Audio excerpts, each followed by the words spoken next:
Yes, hello once again. This is Samuel with our product called Schoolpesa, and this is tutorial number 7.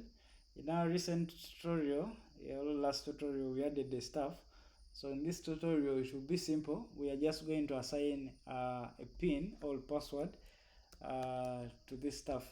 So our stuff was called the Hillary Chiwanuka, as you remember.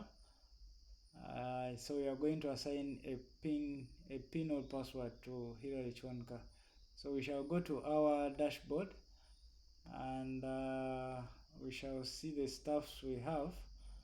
Then we shall select Hillary Chiwanuka. We shall just select these three bars, and after selecting the three bars, there is this key here that says change password.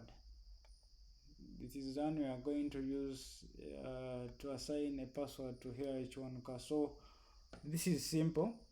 Let me just assign a pin of 3 digits or 4 digits, so that so the password is saved. Yeah, the password is saved of 4 digits. So I think that covers what we wanted to do in this tutorial.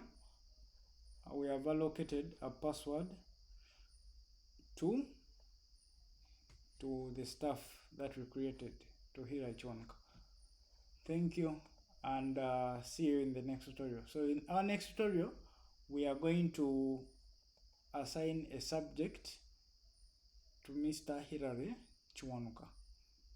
So after assigning a subject to Mr. Hillary, then he will be able to log in using the password that we have given him now.